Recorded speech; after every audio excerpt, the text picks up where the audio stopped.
নাই, শীতের ভিতর সিলেটের দুই বড় বড় প্লেয়ার নসিমন কম্বল নিয়ে মাঠে নামতে, তার ওদিকে আম্পায়ার ঢাকার ক্যাপ্টেন এটাই তো খুব ভালোভাবেই পালন করতেছে। আম্পায়ার স্যার বুঝলাম না তো, বিপিএল এর লেগ আম্পায়ার নাই কে? বিপিএল এর বাজেট কম, লেগ আম্পায়ার কিনা টিয়া হয় নাই, তগরে যে কিনছে এটাই তোকে বাপের ভাগ্য। এইটা কোন ধরনের কথা? এটাই কথা, বিপিএল এ কিন্তু ডিআরএল সিস্টেমও নাই, বল পায়ে লাগুক বা মাথায় মন চাইলেই আউট দিয়ে দিমু, আম্পায়ারের লগে বেদবি করন যাইবো না। আরে ব্যাপার না, ঠিক আছে। হ্যাঁ কিরিজগাল কই, তুমি জলদি আসো, বাংলাদেশের বিমানের রাস্তায়ও কিন্তু জাম পড়ে, তাই তোমার কথা বিবেচনা করে কিন্তু আমরা আগে ফিল্ডিং নিছি। কিরে নাসির, তুই এনে কি করস? কেন বল করমু? তোরে বল করতে কইছে কেডা? তোর ফরম নাই, বল দাস কিনে দে। কেরা বল করবো না করবো এটা আমি ডিসাইড করুম, কারণ আমি ক্যাপ্টেন। এখন পর্যন্ত ঢাকার একটা ম্যাচ জিতাইতে পারছস? ওই তাসকিন বল কর। যাই এক কোনায় ফিল্ডিং খেলা দেনে বল সবচেয়ে কম যায়, আর তামিমের কো দুই কাপ চা বানাইতে, এক কাপ তোর এক কাপ আমার। শীতের ভিতরে সর্বপ্রথম বল করতে তাসকিন, তাসকিনের বল সুন্দর করে একটা ছয়। ওমরান ভাইয়ের ভিডিও এটা আগের থেকে কই রাখলাম, প্রস্তুত থেকে যে কোনো কিছু এই জায়গায় ঘটতে পারে। তাসকিনের বলটা টিকটকার ভাইবা পিটাইতেছে, সিলেটের প্লেয়াররা ঘনাই ধরতেছে না, যাক আর একটা ছয়। কি তাসকিন, তোমার বলে তো খারাপ হইতাছে কেন? স্যার ঠান্ডায় হাত হুত কাঁপতাছে, বল লাইন ঠিক থাকে না। হাত কি ঠান্ডায় কাঁপতাছে নাকি টয়লেটে যায় গিটারে সুর উঠাও? আম্পায়ার স্যার ব্যাচেলর বলবেন গিটার চলতে, গিটারে তো সুর উঠাই বইতে কি সবার সামনে আপনি কইবেন নাকি? যাক বাবা, ঢাকার বোলারের আবার বল ব্যাটিং এ মুশফিকুর রহমান, বল তো বাইরেতেছে না, যেন কুরবানিতে গরু কিনতে যায় গরুর পাছায় থাপড়াইতেছে, আবার এই মাঠের মাঝখানে এডি করা ফিল্ডিং দেয় নাকি? কম্বলের তলে মনে হয় একজন আছে, ও একজন না দুইজন আছে, আনুষ্কা শর্মার বিরাট কোহলি। বিরাট কোহলি, তুই ফিল্ডিং করস না কে? আমি ফিল্ডিং করবো কেন? আমি তো বিরাট কোহলি, আমি তো ব্যাটসম্যান।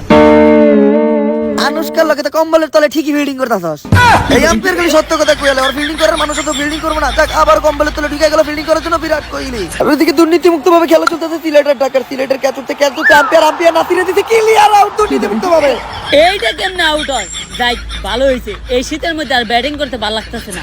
নাসির ভালোই বল করছস, ডিআরএল সিস্টেম নাই কিন্তু, বলটা স্টামেও লাগান লাগবো না, খালি পায়ে লাগা, পায়ে। মনে হয় এই জায়গায় ছোটখাটো আর একটু দুর্নীতি দেখতে পারবো। আর এদিকে শেন ওয়াটসন আসছে চেন্নাইয়ের পক্ষ থেকে সিলেটে ব্যাটিং করতে, স্প্রিং বল করলে তামিমের জামায় নাসির বল ঢাকার ফিল্ডারের পায়ে লাগলো। কি রে আবেদন করছ না কেন? স্যার বল তো ব্যাটসম্যানের পায়ে লাগে না, ফিল্ডারের পায়ে লাগছে। আরে আমি কই কি পায়ে লাগলে আবেদন করতে, ব্যাটসম্যানের হোক আর ফিল্ডারের পায়ে তো লাগছে, আবেদন কর। আউট দে স্যার, ক্লিয়ার আউট। আর এটা কি হারাম, আমার তিন প্যার এক পেও লাগে নাই, ইয়ট মানে নামি ডিআরএস দেন। বিপিএল এ কি এইবার ডিআরএস তোর বাপে দিব? তুই চাইলে এনআরএস নিতে পারো। এনআরএস আবার কি? এনআরএস হলো নিউটনের সূত্র অবলম্বন করে রিভিউ সিস্টেম। তাহলে ওটাই দেন। নিউটনের দ্বিতীয় সূত্র কি? এফ সমান সমান এম এ। তার মানে কি, এই শীতের ভিতর বল যার পায়ে লাগুক, ওই বলটা আবার ঘুরে তোর পায়ে লাগবো, তার মানে কি ক্লিয়ার আউট। এই সূত্র এইভাবে প্রয়োগ করা হইব, জানলে নিউটন সূত্র বানানোর আগেই ফাঁসি দিত। আর এদিকে বল করার লিগে এটা কেটাইতেছে, যেহেতু স্লো মোশন আইতাছে তাহলে শিওর এরা টিকটকার সাববে। কিরে সাব্বির, তোরে বল করতে আইতে কইছে কেন? নাসিরে পরে কইলাম আমার কথা হুনা ছাড়া কোনো কাজ না করতে, জীবনে আমার কথা হুনা না ছাড়া একটা জমি কিনছিল, জমি ভালোই পাইছে কিন্তু ওর আগেও দুইজনে চাষ করছে, এখন আবার তোরে বল করতে দিয়েছে। তুই বল করবি স্লো মোশনে, ম্যাচ হারবি 15 সেকেন্ডে, মোটামুটি ছোটখাটো একটা টিকটক হয়ে যাবো। তুই বল আমারে দে, মাঠের বাইরে যা, টিকটকে নতুন গান ট্রেন্ডিং এ চলতেছে, ওইটা একটা লিপসিং বানা। এই আরেকজন বল কর। আর অনেক ওভার পর তাসকিনের আবার বল, প্রাইমারি স্কুলের হেড স্যার ছাত্র করে যেমনে বাইরে, তাসকিনের বল মুশফিকুর রহমান ওমনেই বাইরেতে আবারও 6। তাসকিন তোমার বলের লাইন ঠিক নাই, আমি দেখাইতাছি তোমারে, তুমি আম্পায়ার খেলো।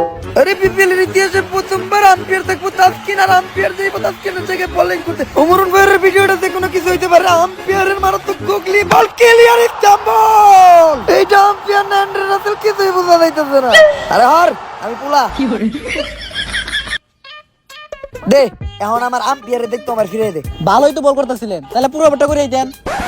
ফিল্ডিং সাজাই আমি, বোলিং সাজাই আমি, বোলিং করলাম আমি, সবকিছু যদি আমি করি তাহলে ঢাকা 8 টাকা দিয়ে তো করে কিনছে কে?